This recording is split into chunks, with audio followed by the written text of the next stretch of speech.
सिखाया। अकीदे तौहीद अगर नहीं है कुछ भी नहीं। हम और आप जानते हैं कि जो लोग दुनिया के अंदर मुशरिक शिर्क करते हैं वो हमेशा जहन्नम में रहेंगे।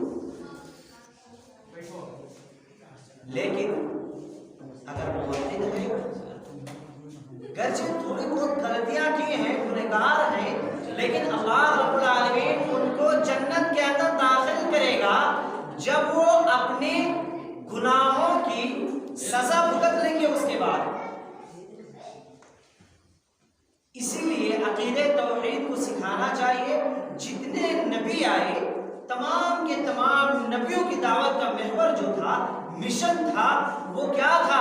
वो एक अल्लाह रब्बुल आलमीन की तरफ बुलाना था, एक अल्लाह रब्बुल आलमीन के हुजूर में उनकी हाजिरी दिलवाना था, एक अल्लाह रब्बुल आलमीन पर ईमान लाना था, एक अल्लाह रब्बुल आलमीन की इबादत की तरफ बुलाना था, तमाम माबूदाने बातिला का इनकार करना था, तागूत और बातिल बंदगी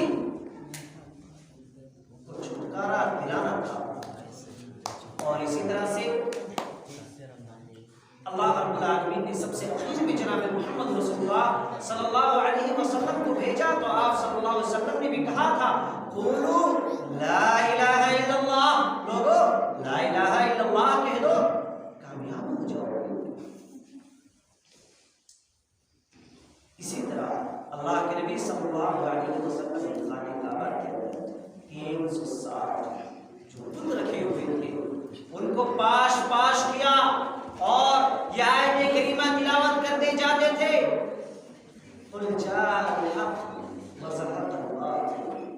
हक आ गया और बातिल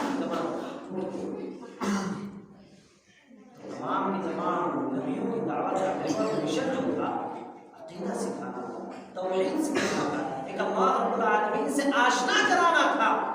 इसलिए सबसे पहले हम आपको तौहीद सीखनी चाहिए। अगर तौहीद नहीं है तो हमारे पास जितनी भी नेकियां हैं कुछ भी कर डालें, पूरी दुनिया की मालो ज़र ज़कात व खैरात कर दें, पूरी दुनिया में सबसे अच्छे बन जाएं, लेकिन अगर अकीदा नहीं है, तौहीद नहीं है तो ये कोई फायदा देने वाली नहीं है। हम आप जानते हैं, इसलिए तौहीद सीखे। तौहीद के बाद फिर अब हम बिदात व खुराफात से भी दूर रहें, शिर्क से दूर रहें। इसी तरह से उसके बाद हम नमाज रोज़े के मसाइल सीखें, मसाजिद के आदाब सीखें, बड़ों के बूढ़ों के आदाब सीखें, बच्चों के साथ इस तरीके से पेश आना है ये तरीका सीखें। इस पर ज़्यादा जोर देने की बात, इस पर जोर देने की ज़रूरत है कि हम अपनी तरबियत पर गौर करें, तरबियत सीखी करें। और याद रखिए, अल्लाह रब्बुल आलमीन ने जब अरब के अंदर सबसे पहले वही जनाब मोहम्मद रसूलुल्लाह सल्लल्लाहु अलैहि वसल्लम की शोहरत थी, क्या थी? इक़रा, पढ़िए। और ये वो दौर था कि ऐसे दौर में अरब के यहाँ बच्चियों को जिंदा दरगोर कर दिया जाता था, दफन कर दिया जाता था। शराब जुआ बिल्कुल आम थी, अपनी बीवियों तक को जुए में हार जाया करते थे। और यही नहीं बल्कि ऐसा था कि मीरास से बिल्कुल दूर थे और सिर्फ नौजवान मर्दों में मीरास तकसीम हो जाया करती थी। मीरास जो वरासत हुआ करती थी वो सिर्फ और सिर्फ नौजवान मर्दों में तकसीम कर दिया जाता था और औरतों को भी तकसीम कर दिया जाता था। औरतों को क्या समझा जाता था? औरतों को कमजोर बेबस नौकरानी समझा जाता था। अपनी आप की बेइज्जती शर्म आर समझी जाती थी। किसी के यहाँ बेटी की पैदाइश होती तो क्या सोचता? वो सोचता था कि काश ये जमीन फट जाती और मैं यही नहीं बल्कि अरब के लोगों का ये दस्तूर था कि वो पहाड़ के खाई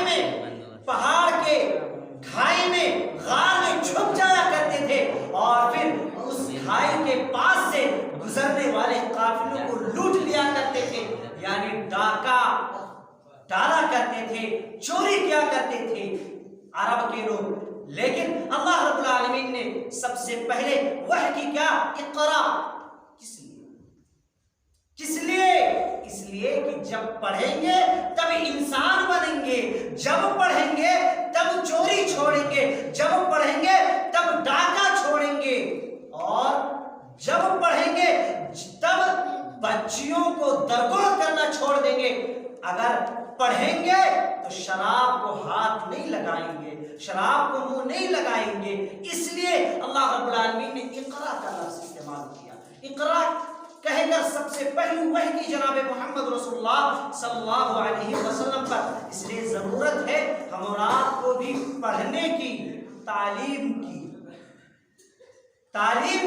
और याद रखें तालीम मेरी माएँ बहनें कसीर तादाद में सुनने में आया बैठी हुई हैं। अगर सुन रही हैं तो याद रखें बच्चे की तालीम और तरबियत का पहला मदरसा जो होता है वो वालिदैन की गोद, वो वालिदैन की गोद होती है। वालिदैन को चाहिए, माँ को खास तौर से चाहिए कि वो अपने बच्चे की सही तरबियत करे, दीन इस्लाम को खुद पढ़े समझे, उसके बाद अपने बच्चे की भी तरबियत करे। सुलेमान अर्रहीली जो मस्जिद कुबा है, जनाब मोहम्मद रसूलुल्लाह सल्लल्लाहु अलैहि वसल्लम जब गए थे मदीना तो मस्जिद बनवाई गई, उसके इमाम और खतीब हैं सुलेमान अर्रहीली। ये कहते हैं कि जब किसी के यहाँ बच्चे की पैदाइश हो, चाहे लड़का हो या लड़की कोई भी हो, तो उसको चाहिए कि सूरह फातिहा खुद सिखाए। किसको? बाप को, माँ को। क्यों?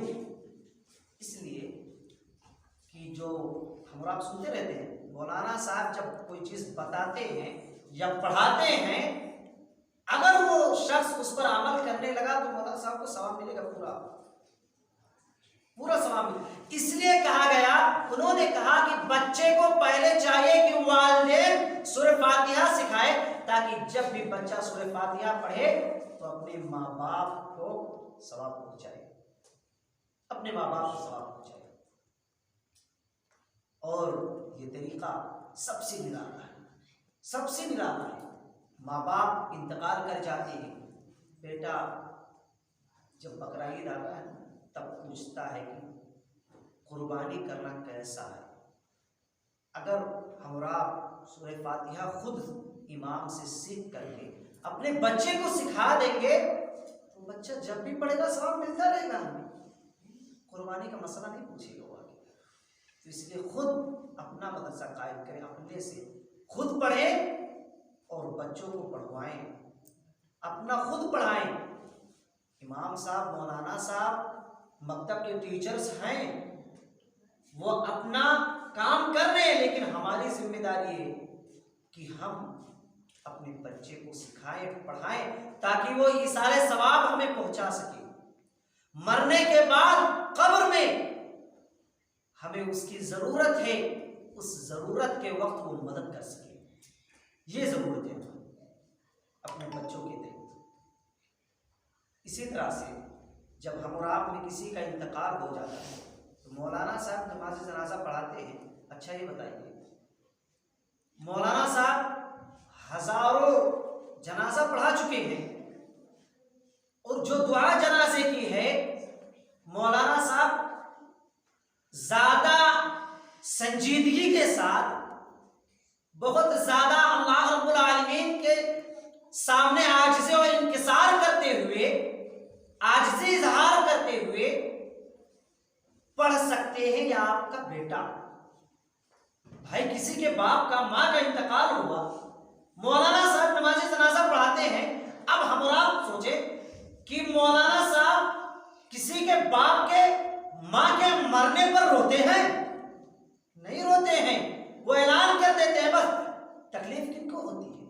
औलाद को होती है, उनके घर वालों को होती है। अगर हम और आप अपने घर वालों को पढ़ाएंगे, अपने औलाद को पढ़ाएंगे, तो वही औलाद नमाज जनाजा पढ़ाएगी और उसका सवाब हम तक पहुंचेगा। वो दिल की गहराई से हमारे लिए नमाज चाहिए, दिल के गहराई से हमारे लिए दुआ करेंगे।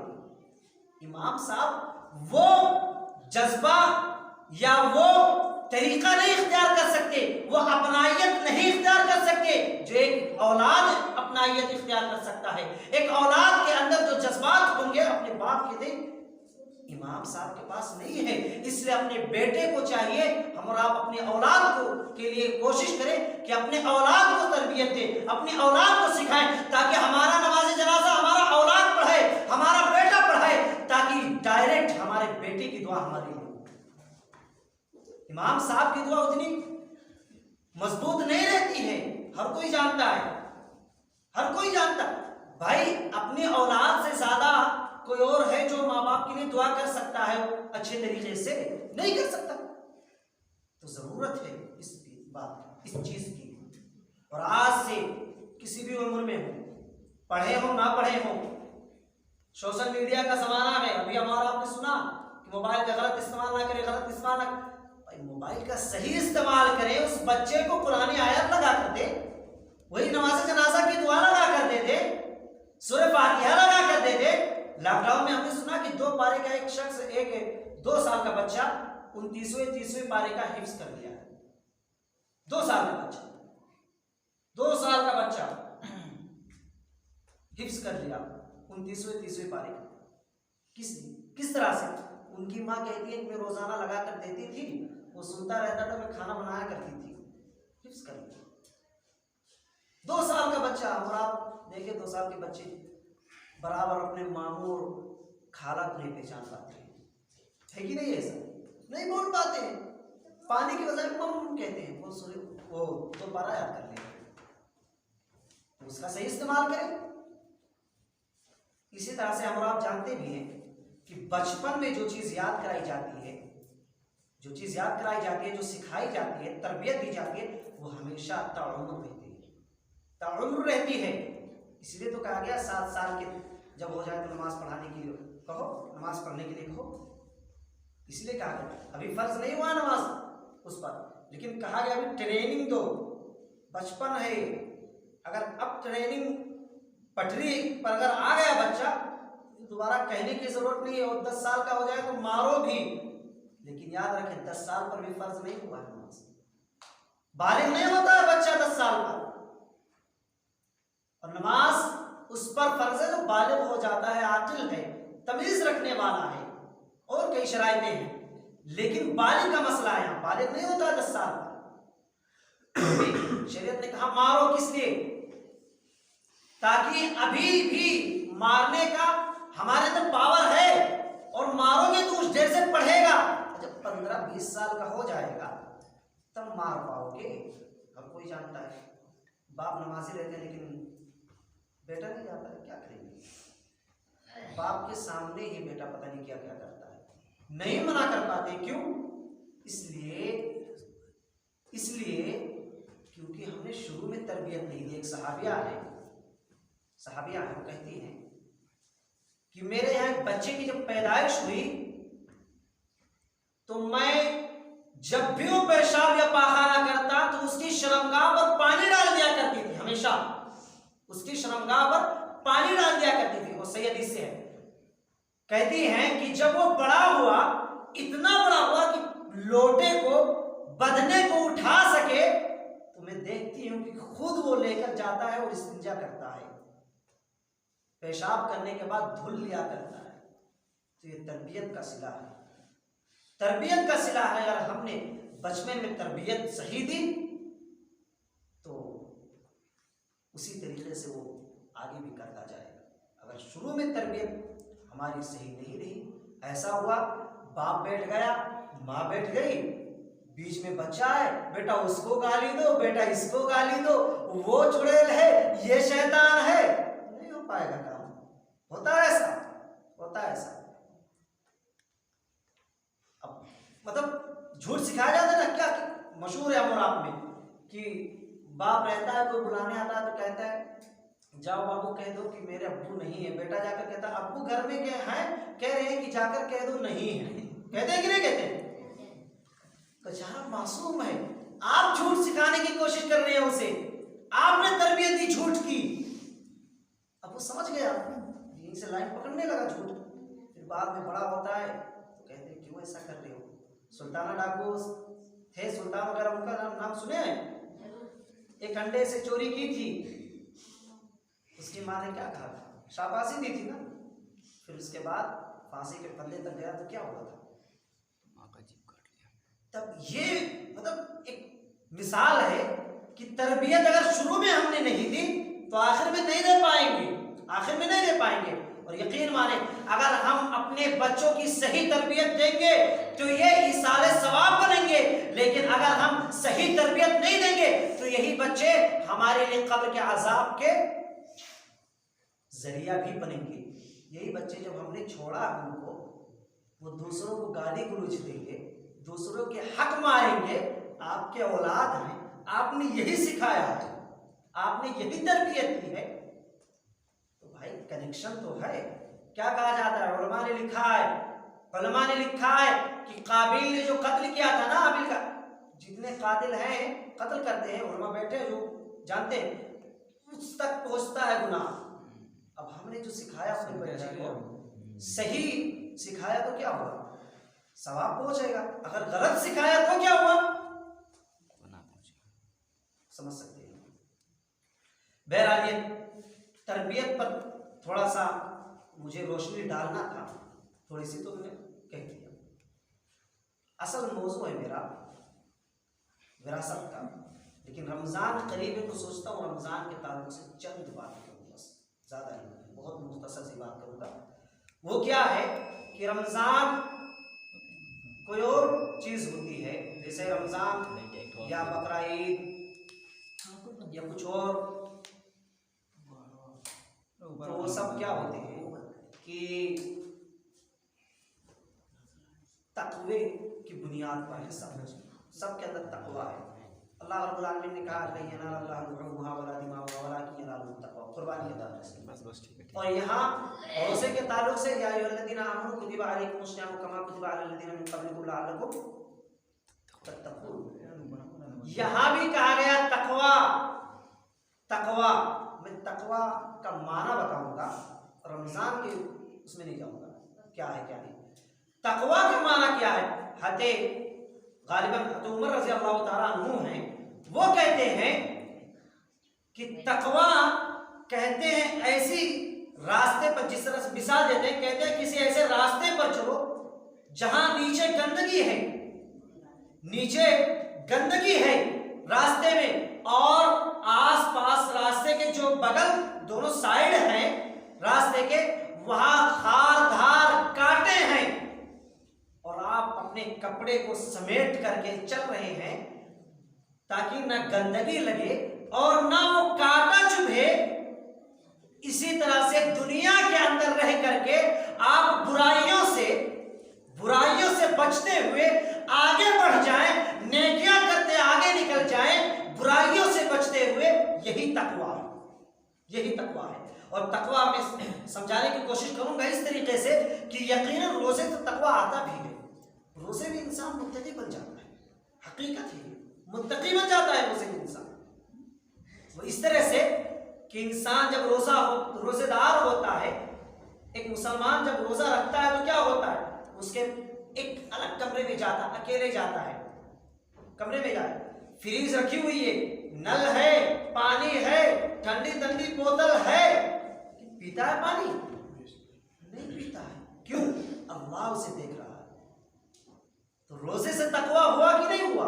और अगर पी लिया तो रोजा कहां हुआ उसका, रोजा कहां हुआ? तो तक़वा ही नहीं। अब रोजा रखा है तभी तो तक़वा हुआ कि नहीं पी रहा है, तो ये मसला है। तो ये तक़वा इस चीज को कहते हैं। इसी तरह से रमजान जो है ये हम और आपके लिए एक तरीका है, ट्रेनिंग देता है। ट्रेनिंग देता है, क्या देता है? ट्रेनिंग देता है। किस चीज की? बुराइयों को छोड़ने की। रमजान कहता है जब हम 14-15 घंटे कुछ नहीं खा पी सकते हैं और ऐसा करते हैं तो आप पूरे साल ऐसा क्यों नहीं कर सकते, या आप गरीबों का दुख क्यों नहीं सह सकते, देख सकते हैं, गरीबों की मदद क्यों नहीं कर सकते? जब 15-16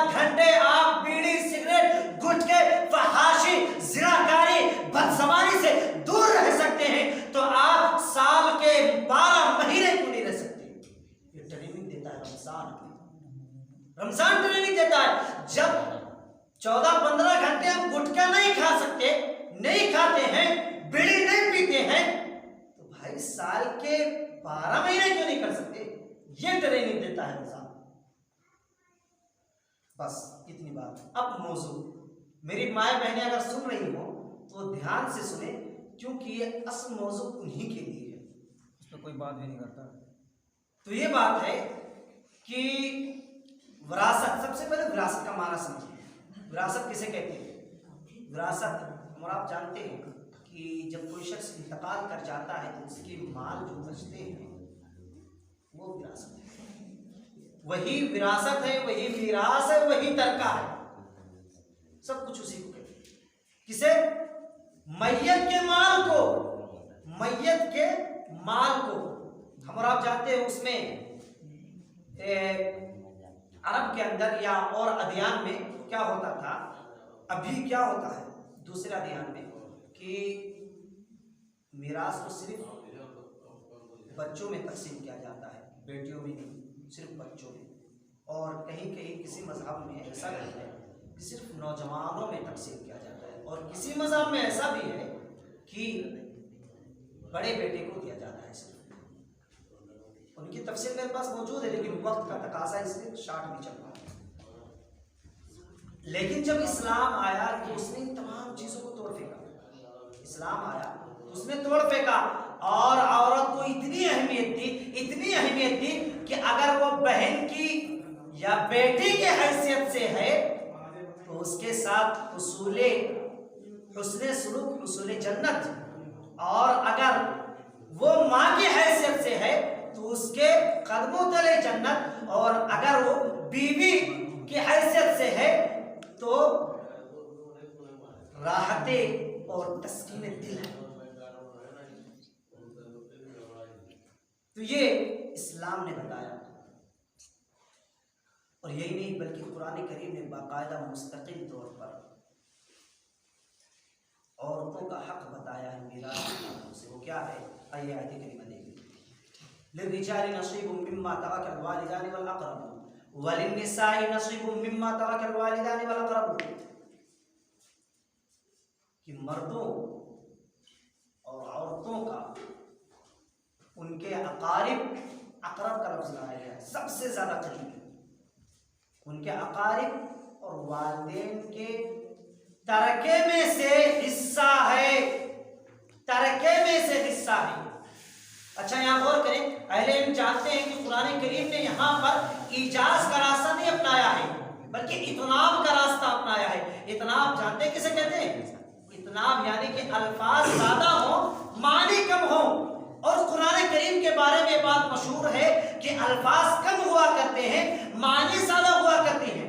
हम आप जानते हैं कुरान करीम इजाज का रास्ता अपनाता है, अल्फाज कम और मानी ज्यादा हो, लेकिन यहाँ अल्फाज ज्यादा है और मानी कम है। यहाँ ये कहा जा सकता था लिर्रिजालि वलिन्निसाइ नसीबुम मिम्मा तरकल वालिदानि वल अक़रबून, बात पूरी हो जाती, लेकिन कहा गया लिर्रिजालि नसीबुम मिम्मा तरकल वालिदानि वल अक़रबून, और वलिन्निसा, सिर्फ निसा का लफ्ज़ यहाँ आगे ज्यादा किया गया। फिर जो पीछे मैंने पढ़ा वही आयत करीमा की आ रही है। क्यों? इसलिए कि कुरान करीम ने बताना चाहा है, शरीयत इस्लामिया ने बताना चाहा है कि तरके में, मैयत के तरके में, मीरास में, वरासत में सिर्फ मर्दों का हक नहीं है कि मर्द लेकर बैठ जाएं। किसी का इंतकाल हुआ, बच्चे आपस में तकसीम कर लें, बेटियों को छोड़ दें, बहनों को छोड़ दें, फूफियों को छोड़ दें, ऐसा नहीं, बल्कि कहा गया वलिन्निसाइ नसीबुम मिम्मा तरकल वालिदानि वल अक़रबून, औरतें भी हिस्सेदार हैं बराबर की। और आगे फरमाया गया मिम्मा क़ल्ल मिन्हु औ कसुर, माल चाहे कम हो या ज्यादा सबकी तकसीम होगी। अच्छा कहते क्या है? भाई हमारे पास एक ही बीघा है, बाप का इंतकाल हुआ था, 10,000 था, हम तकसीम क्या करें उसमें, हमारे लिए ही नहीं है तो बहनों को क्या दें, फूफियों को क्या दें? कहते हैं ना, कुरान करीम ने कहा चाहे कम हो या ज्यादा सबकी तकसीम करती है, चाहे 2 रुपया हो, 1 रुपया, सबकी तकसीम करती है। इसी तरह से इस आयत करीमा के अंदर एक लफ्ज लाया गया है तरका। अहले इल्म जानते हैं कि तरका का माना होता है छोड़ना। तरका का माना होता है छोड़ना। पता चला कि ऐसे माल में हिस्सा है जिसे छोड़ दिया गया। अब कोई शख्स इंतकाल कर जाता, मैंने तारीफ भी यही की थी, जब कोई शख्स इंतकाल कर जाता है तो गोया कि उसका छोड़ा हुआ माल वही तरका है। अब जो लोग जहेज देते हैं, यहां गौर करें, जो लोग जहेज देते हैं वो मिरास नहीं है, वो तरका नहीं है, क्योंकि कुरान करीम ने कहा तरके में से माल है। और जहेज दिया जाता है कब? बाप की मौजूदगी में, भाई की मौजूदगी में, भाई की मौजूदगी में, बाप की मौजूदगी में क्या दिया जाता है? जहेज। अब अगर वो जहेज मिरास समझ लिया जाए, तरका समझ लिया जाए, क्या होगा? माना जाएगा मिरास? नहीं, क्योंकि कुरान करीम ने कह दिया जिस माल को छोड़ दिया जाए उसकी तकसीम होगी, उसमें से हिस्सा है। अब जब बाप ने छोड़ा ही नहीं, अभी बाहयात है माशाअल्लाह, और 20-25 लाख दे रहा है जहेज में, ये तरका नहीं माना जाएगा, मिरास नहीं माना। ये जहेज है भाई, ये जहेज है। अब इस्लाम से इसका कोई ताल्लुक नहीं है, ये अलग बात है कि लोग देते हैं, कोई ताल्लुक नहीं है। ना लेना चाहिए ना देना चाहिए। जिसकी गर्ज होगी शादी करेगा, ये अल्लाह रब्बुल आलमीन पर अपना यकीन रख करके छोड़ देना चाहिए। बहरहाल, तो तरका का लफ्ज बता रहा है कि जहेज ये मिरास नहीं हो सकता। जो लोग जहेज दे करके कहते हैं हमने तो जहेज में दे दिया, अब मिरास क्या लौटाएं, तरका क्या तकसीम करें बेटियों को, गलत करते हैं। इसी तरह से यहाँ इसी तरह से ये भी बताया जाता है कि जो ये मिरास का लफ्ज है, यहाँ नसीब का लफ्ज इस्तेमाल किया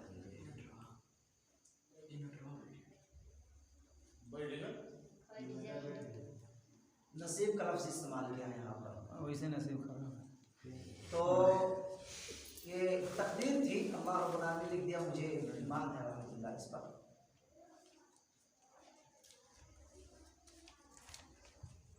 तो जैसे तरका का लफ्ज जो होता है तो इसका माना क्या हुआ? मिरास। इसी तरह से नसीब का लफ्ज आया गया।